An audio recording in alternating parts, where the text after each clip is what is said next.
Congrats, you're an independent contractor. My boss smirked. After a decade of loyalty, I sent his email to the state. He went silent when the lawyer read a single line. Penalties total $3.2 million. For 10 years, Myra Torres had been the backbone of Archer Silverline Consulting, a mid-sized firm that thrived on government contracts and corporate audits. She wasn't flashy, she wasn't political, but when deadlines loomed or crises erupted, Myra was the one everyone called. She had sacrificed weekends, cancelled family trips, and even covered for her boss, Victor Lane, more times than she could count. If there was a fire, Myra was the one putting it out.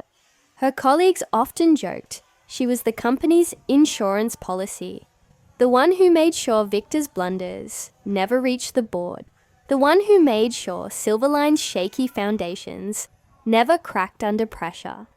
So when her 10-year anniversary rolled around, Myra expected at least acknowledgement, a raise, maybe a promotion, or even just a sincere thank you. She didn't crave titles, but after a decade of loyalty, she believed she had earned some measure of respect.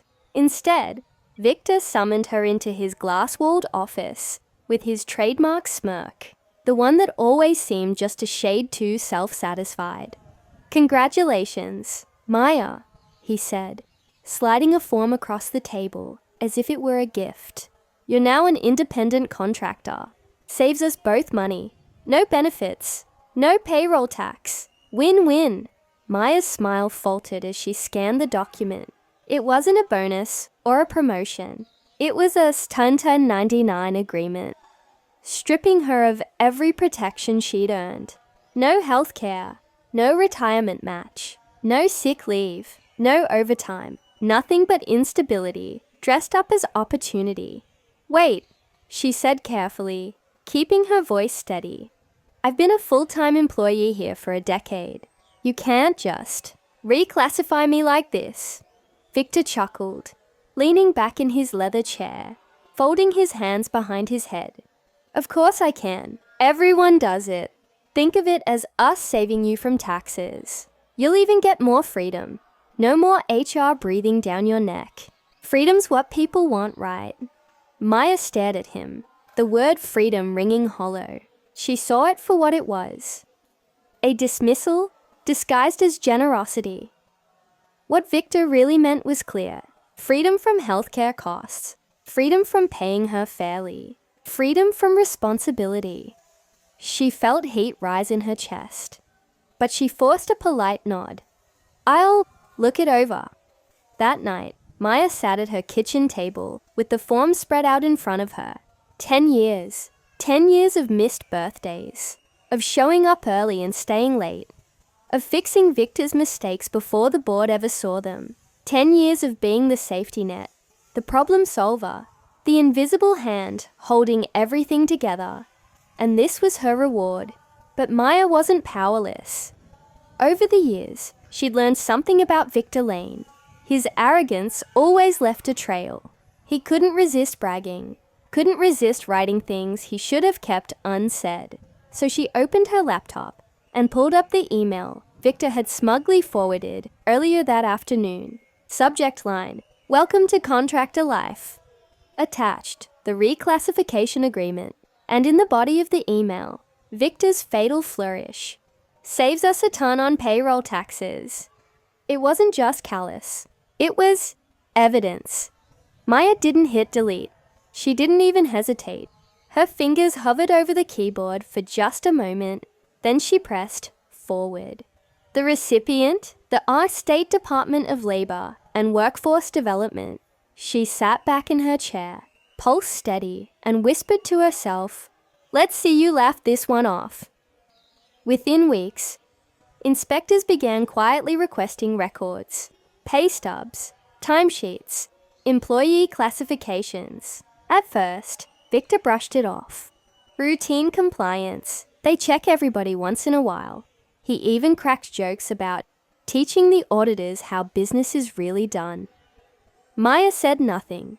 She continued showing up on time, doing her work with the same precision as always. To anyone watching, she was the same dependable Myra, the quiet professional who kept the gears turning. But behind the scenes, every careless decision Victor had made over the years, forcing staff to log unpaid overtime, denying benefits, misclassifying employees, was being documented in black and white. Victor thought he'd won by turning Myra into a disposable contractor. What he didn't realize was that he had just handed her the sharpest weapon of all, his own words. And soon, Silverline Consulting's glittering glass walls would shatter, not from an outside competitor, but from the very foundation Victor had poisoned with greed. It began as whispers in the hallways. HR staff noticed unusual requests trickling in from the East State Department of Labor. Files about overtime logs, employee benefits, and classification records going back nearly a decade. Senior managers exchanged worried looks, muttering about surprise audits. Victor Lane, of course, dismissed it all with a wave of his hand. Bureaucratic noise, he scoffed in a team meeting. They pulled this stunt on every mid-sized firm. Worst case, a slap on the wrist. Let them poke around. We've got nothing to hide. But Maya Torres knew better. She kept her head down, continuing her daily work, while quietly watching the storm gather strength. Inspectors weren't just poking, they were digging. They interviewed staff, cross-referenced pay stubs, and pulled archived emails. The cracks in Silverline's polished image widened with every passing week. Then came the summons. A mahogany-paneled conference room was filled with faces tight with dread.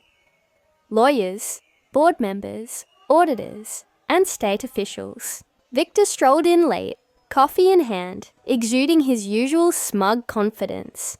He laughed as though this were a tedious formality.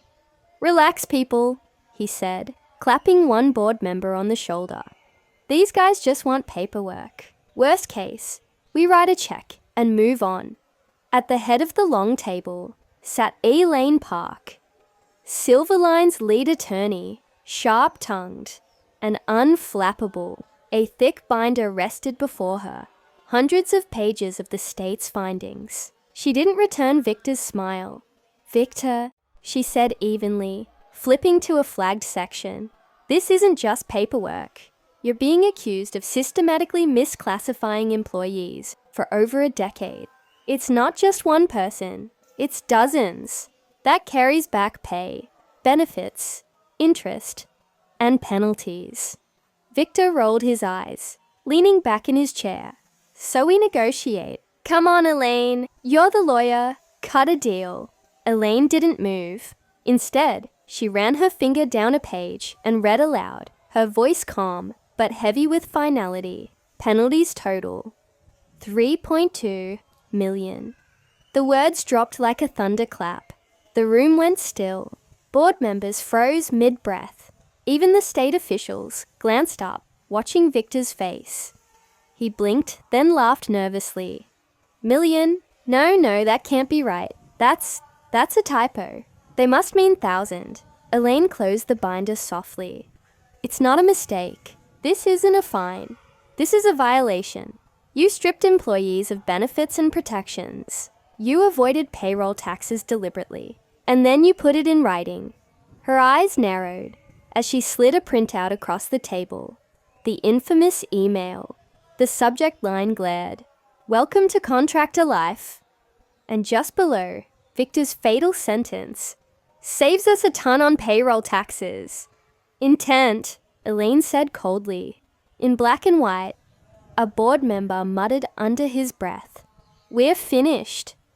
Another rubbed his temples, already calculating the fallout. For once, Victor Lane had no comeback. His trademark smirk dissolved, his complexion turning ashen. He opened his mouth, closed it, then tried again. "Look, it was a joke. Everyone knew it was a joke. This can't bankrupt us." But no one laughed, not even his loyal allies. At the far end of the table, Myra sat quietly, brought in by state officials as a key witness. Her role was to confirm the truth of the classification practices. She hadn't spoken a word through the entire meeting, but now Victor's eyes finally landed on her. Recognition hit him like a punch. "You," he hissed, his voice cracking. "You did this." Myra met his gaze without flinching. Her voice was steady, almost gentle. "I didn't do this, Victor. You did. I gave you 10 years of loyalty, and you wrote me off like a tax loophole. That email, that was all you." His hands trembled as he slammed the table, but the sound carried no weight. The board members weren't looking at him anymore. They were looking at Myra, the woman who had been invisible for a decade, now standing taller in silence than Victor had ever stood with all his bluster.